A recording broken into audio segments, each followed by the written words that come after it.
Hello and welcome into the Locked On Wolves podcast. We are live on the postcast following the Timberwolves' loss to the Boston Celtics. I'm joined by Marney Gellner from Bally Sports North. We're going to break down the game. The Locked On Wolves postcast starts right now.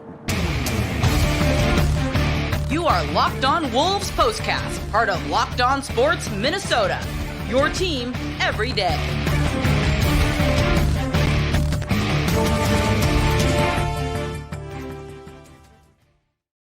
Hello and welcome to the Locked On Wolves podcast, part of the Locked On Podcast Network, your team every day. My name is Ben Beecken. I'm the host of Locked On Wolves. Marney Gellner from Bally Sports North is with me to break down the Timberwolves' loss to the Celtics. And Marney, well, I mean, there's a lot of places we can start with this one. It was a really entertaining game. The Wolves lose by 2. A really good Anthony Edwards game.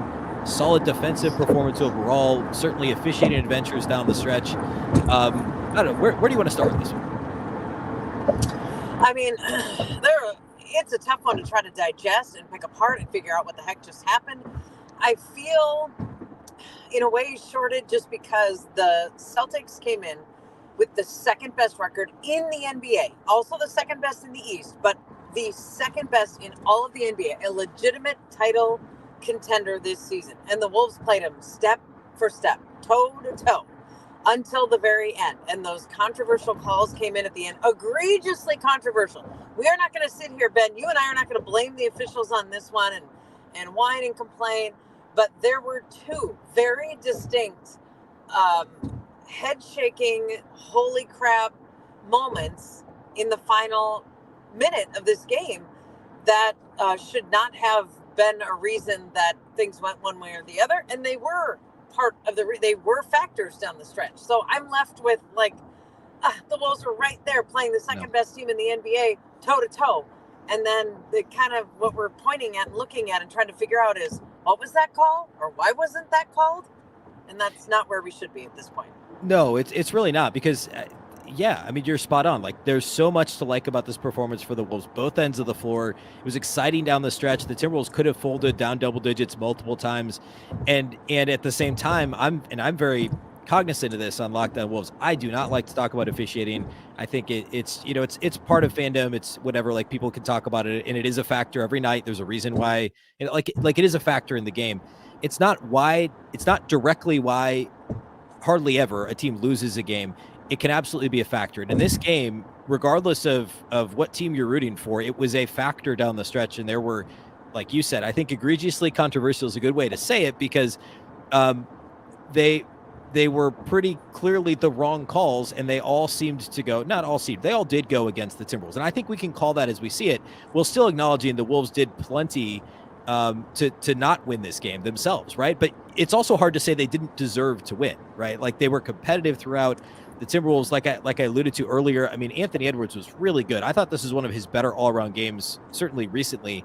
28 points on 50% from the floor, 5 made threes, 10 rebounds, 7 assists, only 3 turnovers, and was just really locked in. I thought he played extremely well. I thought the decision-making was really good.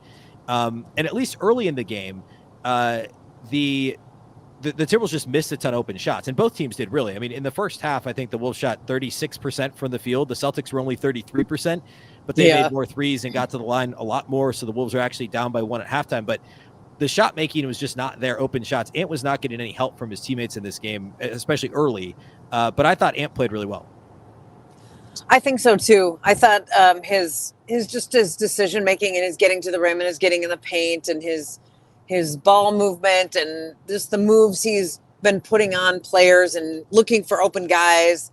It's just been less iso ball. Pretty simple, maybe not the easiest thing to execute, but that was so prominent early in the season. And sometimes Ant would have success. He'd hit a lot of shots off the dribble and like rocking a defender to sleep and jacking up a 3-pointer. I shouldn't say jacking up because that sounds like a negative connotation, but you know what I mean? In that iso ball situation. And sometimes it would work. Sometimes he'd get paid off, but he's a different kind of player now. And sometimes he will just walk up, step into a 3, but it's less milking of the shot clock and having all of his other teammates stand around while he does that. He's acting more quickly. He's making better decisions. And he had somehow 3 straight 32-point games, exactly 32. And now tonight, 28. And it's just been like this consistent especially on the offensive end. And then you add in 10 rebounds, 7 assists. Like, he has been consistent and really good, really effective. Yeah, and this is another conversation, but this is where we look at, the Wolves had 4 players that either scored 14 or 15 points in this game. Nobody else had more than 15. And I mean, this is where a KarlAnthony Towns, a second all-star caliber player who can score in bunches, or even not even in bunches, but just consistently score around 20 points per game like that. How badly was that needed in this game? And it was almost kind of, the other. Naz Reid didn't come alive until the third quarter, and obviously he plays limited minutes. I mean, Jaden McDaniels was kind of here and there throughout the game, had a couple of nice stretches. It was really Ant and Kyle Anderson, and then again for the second straight game, a pretty consistent, I guess, steady flow of lobs to Rudy Gobert. I mean, he still ended up with only 15 on 8 shots, but a lot of really successful lob plays to Gobert, not forcing the ball as much as we saw earlier this season. But it was like Ant, and it was, hey, can we make some open shots? And the answer was mostly no in this game. And yeah, the Celtics shot actually worse than the Wolves, both from the floor and the 3-point line.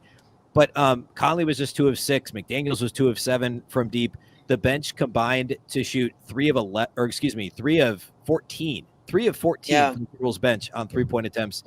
And that, to me, was the story of the game. Like, if you make, obviously this isn't exactly how this works, but if you make one of those wide open threes, I mean, especially early in the game, there were some down the stretch. Jaden McDaniels had a wide open corner 3 that he missed late in the game. You make one of those, I mean, this was a 2-point game, so you win the game, right? So I think the missed open jumpers is the thing that really killed the Wolves in this one. Yeah, Nickeil Alexander-Walker had 5 of them that were decent looks. He just couldn't get one to go down. You mentioned Mike Conley's line. He hit a shot essentially at the buzzer to take this to a 2-point game. But if he doesn't hit that, I mean, his line looks really tough tonight in terms of offensive output. And the Wolves had 2 bench points at halftime. 2. They were free throws from Naz Reid. That was it. I mean, that was the entirety of the bench scoring in the first half. It just was not there. And then, as you said, Ben, Naz came and gave them 9 in the third, and he just had a 13-point second half. That's great. That was good output. Jordan McLaughlin came alive a little bit, but it just wasn't enough, and it wasn't consistent enough. Taurean Prince just kind of hasn't been his same productive self since he missed the couple of games with a personal issue. So it just hasn't all fit together. It doesn't feel like, even though the Wolves, if it didn't fit together and they were still right there against this team with the second best record in the NBA, I guess that's pretty good. I mean, that's something to find the positives in. The Wolves did something right. Yeah, I hate that that's where we're at with the silver linings, but you're right. Like, this is 100% true. I mean, this was a game that they easily could have won. A couple bounces or a couple calls go the other direction, and the Wolves are feeling really good about themselves in this one-game homestand. Today's postcast is brought to us by our friends at FanDuel. The midway point of the NBA season is long gone now, and the perfect time to download FanDuel, America's #1 sportsbook, is now, because new customers get a no-sweat first bet up to $1,000. That's bonus bets back if your first bet doesn't win. Just download the FanDuel Sportsbook app. It's safe, secure, and super easy to use. Then you can bet on everything from the money line to point scores and threes drained. The Timberwolves next play Friday night, so go check that line out. Player props and all that over at FanDuel. Plus, FanDuel even lets you combine your bets for a chance at a bigger payout with the same game parlay. Don't miss the chance to get your no-sweat first bet up to $1,000 in bonus bets when you go to FanDuel.com/lockedon. That's FanDuel.com/lockedon to learn more. Make every moment more with FanDuel, an official sports betting partner of the NBA. We talked about Ant. We talked about the missed shots offensively. Something else I thought the Wolves did well in this game was they battled in the paint. They battled on the glass. The Celtics are a pretty good rebounding team, actually a really good rebounding team. And the Timberwolves actually came out of this game a +2 on the glass. They matched them in offensive rebounds. And actually, second chance points offensive rebounding for the Wolves was a big reason why they got back into this game. They were never really out of it, but they were down, I think, 13 late third, early fourth quarter. And Kyle Anderson had an offensive rebound and a putback and an and one. There were a couple other offensive rebounds in there. And it was like during this short stretch where that was a really big part of what the Wolves were doing.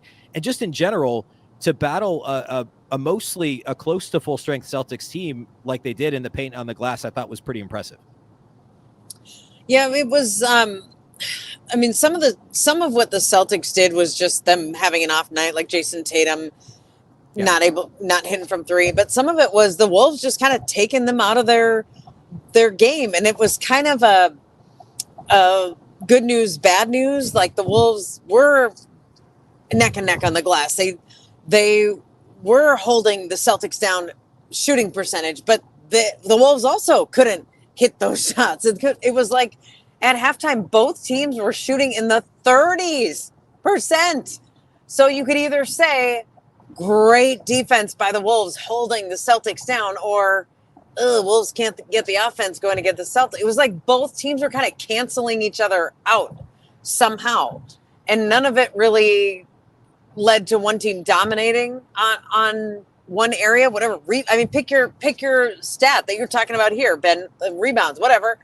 The Wolves kind of took the Celtics out of their game a lot and made it look a little uncomfortable, a little cluttered. I mean, in today's NBA, we're used to both teams scoring in the 120s. That's a very normal game score. This was 104-102. Yeah. And you don't see that terribly often where both teams are low in that. So it felt like kind of both canceling out, neither really finding a chance to just get on that tangent and just sort of run and break this thing free. So you can look at it as your glass half full or glass half empty, depending on what you want to hang your hat on, I guess, for the Timberwolves. But I guess let's just say it was good defense. It was a good defensive night.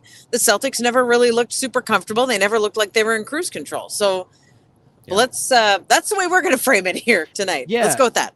Yeah, and I did feel like the Wolves played well defensively early. I actually thought the Celtics' defensive pressure was so focused on getting the ball out of Edwards' hands, and it mostly worked. And then the Wolves missed the Wolves missed more open shots early than the Celtics did, but it's because Boston was executing their game plan of trying to get the ball out of Ant's hands, and the Celtics just weren't executing offensively themselves. And I actually thought as the game went on, the Wolves ramped up their defense, and Boston finally found a little bit of a rhythm, and that's partly why they ended up building a little bit of a lead. But they forced Jason Tatum into a 4 of 16 shooting.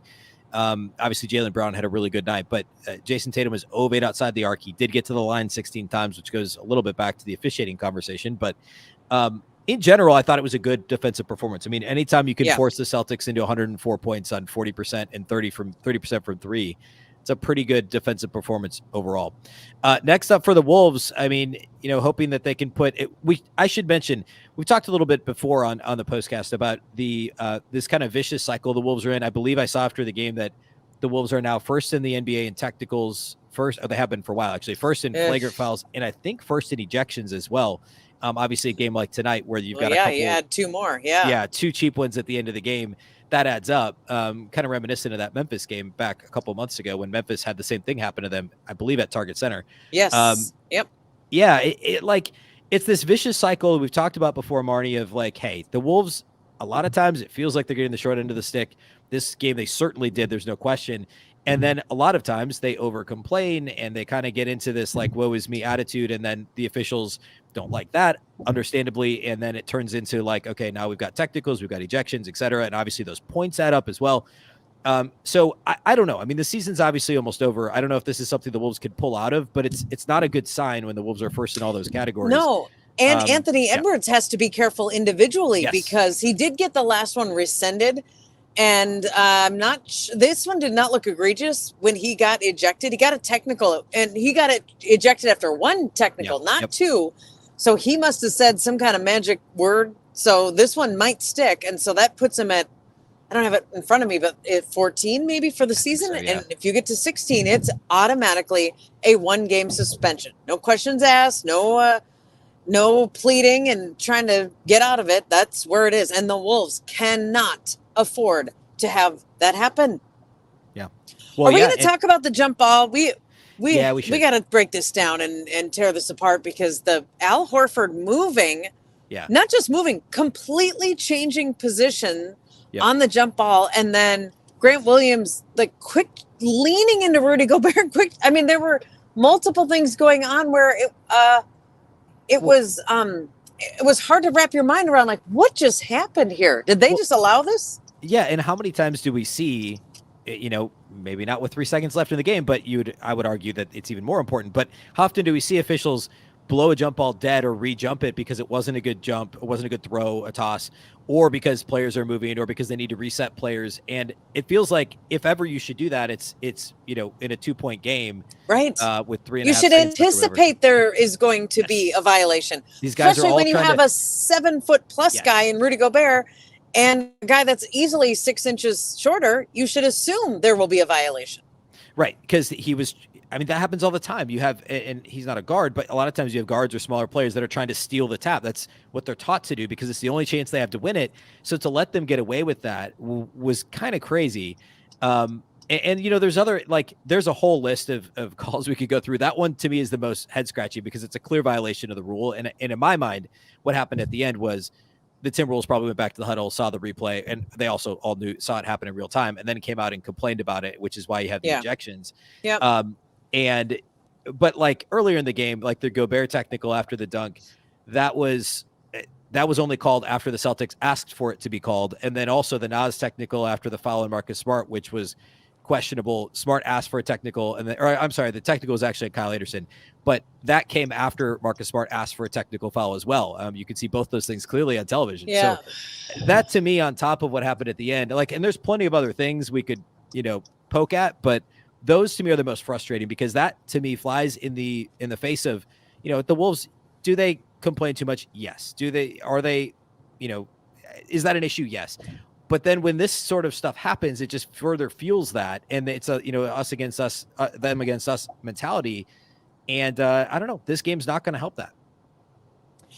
It's not going to help that. And I feel like sometimes the players feel like there's an unfair target on their back because they're Minnesota, and you just kind of get walked over and you're a flyover state and you haven't done anything in the league. And it sometimes can feel like that. Mm-hmm. But the jump ball kind of falls into that, what did we just see category? Right. The Joe Missoula coming all the way down and standing directly in front of the Timberwolves bench. He was at the 3-point line. Yeah. On the court, and he was trying to get the officials' attention. So how that wasn't called also in the final couple minutes of the game was incredible to me. I just thought, again, egregious, so over the top. Like, how does that not get seen by the officials? That was why I don't know that I've ever seen a coach that far, and certainly never seen one that far who didn't get called. That was outrageous in my mind. It was. And the pool report after the game, they were the officials were asked, I think it was Joe Forte was asked about it, and he said during his quote, this is a direct quote from the transcript of it, he said, during live play, the officiating crew did not see Coach Missoula across the midcourt line. Well, on the replay, you could see him turn right after they call the jump ball. They turn and look at him and say, hey, we didn't hear you, or you guys didn't have possession or whatever. But they're literally talking to him, and he's on the other side of the timeline. So, it doesn't make any sense. And I guess the argument there would be, oh, well, he could have jumped over after the whistle was blown. But, the whole thing doesn't make sense. And it clearly, it's frustrating. There's a number of those. And I don't know. They certainly add up. And when you're talking about a team that already feels, rightfully or wrongfully over the course of the season, like they're getting the short end of the stick with the officiating, it's just an issue moving forward. And now the Wolves go into this road trip, they have to pull out of it. They play 6 out of their next 7 on the road. And obviously 500 middle of the Western Conference, hopefully they use this energy in a positive way. Let's hope so, because they should feel proud of a lot of things they did in this game tonight. They should take the positives, move on, and realize they have 3 winnable road games here, and let's buckle up and get wins where we can, because this pack is not loosening up. Their position in the Western Conference is going to come down to a couple of wins here and there, and they've got to start stealing them, stacking them, doing whatever they can to separate themselves a little bit, jump a couple of teams. You can't afford to let this linger or let this be any kind of deterrent. You got to move on. Use it as a motivator if you want. Whatever you have to do, go see Pat Bev and those Chicago Bulls and Zach LaVine and DeMar DeRozan, and let's get one Friday night in Chicago. Friday night, Wolves at Bulls. That's a 7 p.m. tip. We'll go live after the game on the postcast. We do that on the Locked On Sports Minnesota YouTube channel. You can also listen to the audio on the Locked On Wolves, wherever you listen to podcasts, the audio feed after the fact if you miss it live. A big thank you for watching tonight. A big thank you for listening, and we'll catch you next time.